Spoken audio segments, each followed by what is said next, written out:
Welcome back, everybody. This is Behind the Track. This time we have Jack again on the... Well, Jack's been the maestro again. He's controlling everything. And you've got me this time talking about Boys Can Cry. It is out everywhere on Spotify, iTunes, Amazon Music, everything the usual. We're just going to go through the track, check out a wee bit, show you what we did in a bit of detail, if you like that sort of thing. If not, I don't know, like the video anyway. Really does help us out. And yeah, let's just get right to it. We'll talk about why did we write this song? Why did we record this in the first place? From what I remember, Dean wrote the lyrics about some really personal, deep topic about male suicide. Yeah, especially when it was during lockdown. A lot of people we knew going through really tough times and, just really struggling. And I suppose this song was, something that was just, capitulating all that together. And it was put into obviously this, this song that we wrote. Dean had essentially all the lyrics down to a T, and it was then a case of putting the riff. I think he actually had the basis of the riff as well, which is this.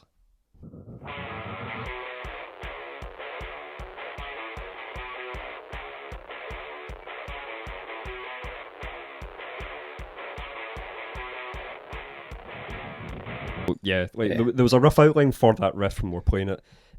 We then tweaked it ever so slightly, and I think when Dean originally wrote it, it was quite high for him to sing, so we brought it down quite a few keys so that it was in B eventually. So that then meant that everybody had to get a guitar change. When we were preparing this episode and I was looking to find out all these backing tracks, I managed to find the original demo that Dean did.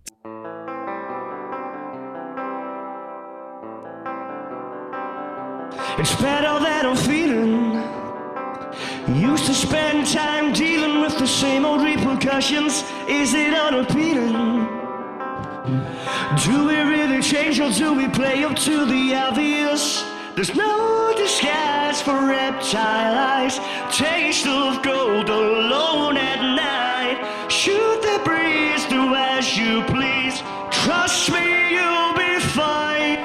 I wanna waste time and be with my friends. I wanna play dead and be with my friends. Is it picking me up? Is it kicking in? I wanna waste time. Shake me till I see it. Okay. Yeah. Can you put on the demo one that we have there as well, so that the one that's just underneath? Oh, I remember that now. It's better than a feeling. Used to spend time dealing with the same old repercussions. Is it unappealing? Do we really change or do we play up to the obvious? There's no disguise for reptile eyes. A taste of gold alone at night. La, la, la, la, la.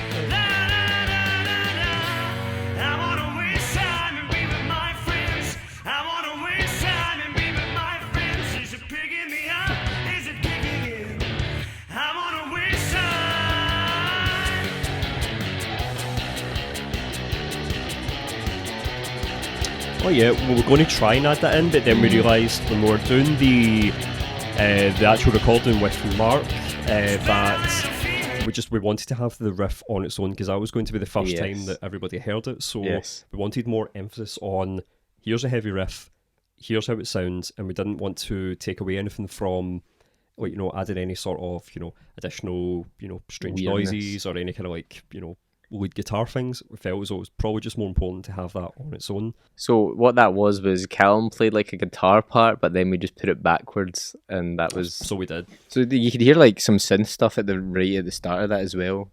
And I think that was more a trigger for us to go, oh yeah, when we do it for real, let's add some. Could you play the full track itself then, just with everything as is? So... Yes. It's better than a feeling. Used to spend time dealing with the same old repercussions. Is it unappealing? Do we really change or do we play up to the obvious? That's right, there's a thing there. So, kind of bridge, or the pre-chorus if you want to call it. We had an idea to put down strings there, because at the moment all we had was just, chugging guitars at that point. We're like, no, we need something more. It can't just be that on its own. Yeah. And we did mess about with, having some sort of synth or piano thing going on there. But we then thought, maybe strings is the best way to go forward. I can't remember if it was my own guitar, like the Jazz Master, or if it was Dean's Reverend. But we got one of them. We added lots of reverb onto it, and instead of just playing the notes as it would have been, I wanted to make it slightly more interesting. I actually think I might have turned his guitar onto my knees like a lap steel, because it was that kind of vibe I was going for. So there's probably about like 3 or 4 guitars going on there, all trying to make up the chord that's going on. I think this is it here. Yeah. And then you've got Dean's guitar thing, which is just arpeggiated over the top.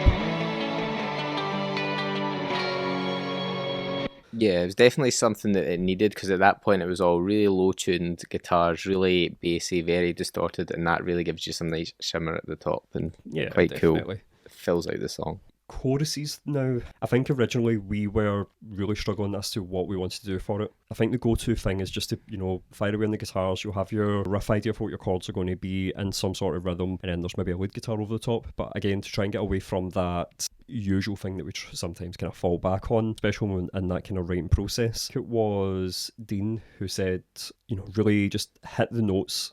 I ended up just going like da-da, da-da, da-da, and it was just to like open up the space and make it sound a bit more anthemic, then go back into the riff. When the riff comes in its entirety, everything goes off beat, or the bass and the synth goes off beat there. Right, so you can hear there's lots of like bass synth playing the riff, another bass on the offbeat, and then this, which you can see in the pink line, which is another sort of bass synth doing the off, just emphasising it. So if we play the drums and that bass now at the same time.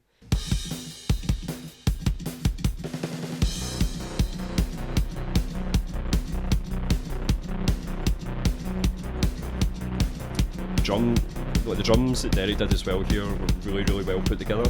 There's nice points where it's going to come in, there's like just like subtle things like, I know it's just a hi-hat opening, but it just comes in at the right time. Oh no, it's the second part of the verse, isn't it? So.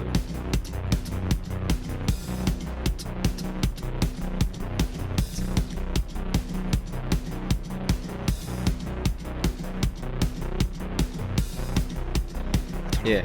I felt as though like for this song, although it's really, really straightforward, it was really tightly done.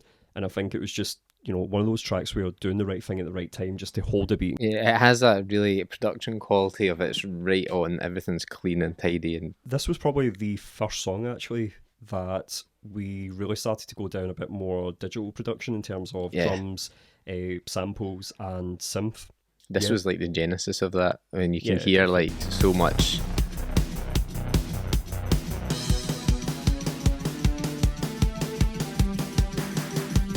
Yeah, like those claps.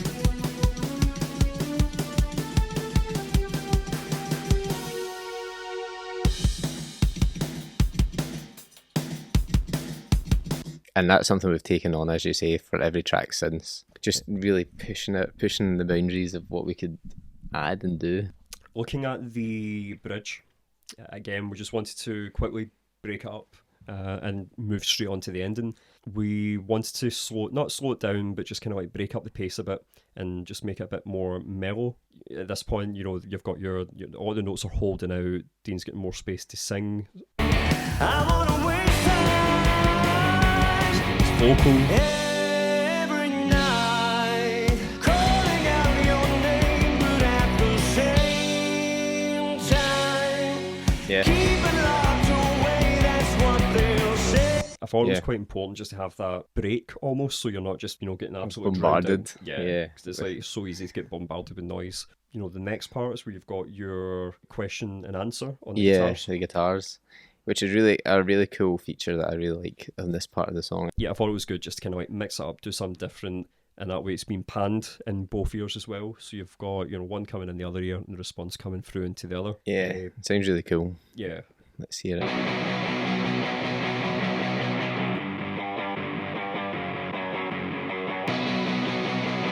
And you've also got like Yes. the different tones as well. So you've got your heavier one. I think Dean's got the higher one. Yeah, as the well. It's trebly one. Yeah. You mentioned earlier that the riff is the most important thing, which it totally is, which is why we gave it this little section all on its own to showcase the riff and also use it as a sort of drop, I guess. It's the drop right into the end chorus. And you'll hear it here. You should probably hear it just on the left.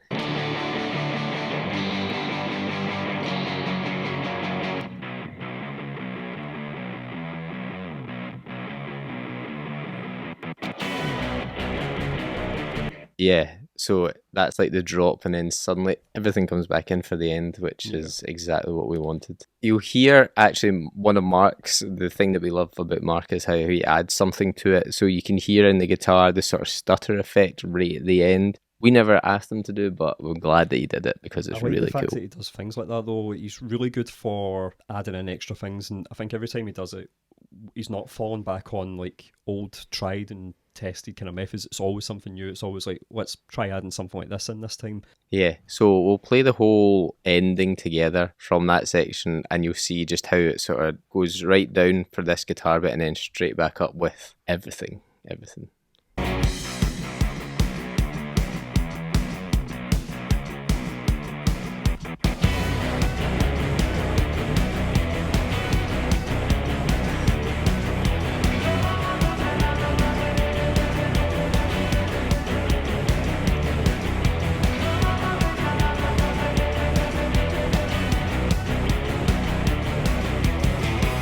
And you probably have heard that we should talk about those backing vocals and how the weird effects that are on them. So hopefully it is this one.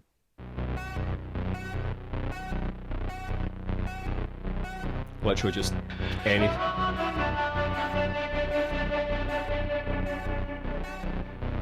Bit of like detuning, loads of reverb, a bit of distortion. Yeah, that's actually really cool. So he's detuned that as the note goes on, and also there's the tremolo stuttery thing on that. He's even just going towards the end. We didn't want to keep that end section too long. Didn't want to like really rip it as much as we could. That's one of the things we wanted to do, was like almost restrict ourselves. This has to only be like 3 minutes, and how do we make it sound the best it can be within 3 minutes? And it was actually really good because, like you say, it leaves you wanting more, or it leaves me wanting more of that riff. Yeah, we haven't really spoke about the vocals, maybe because Dean's not here to defend himself. There's like some really cool harmony backing vocals here, so we'll just play it right now.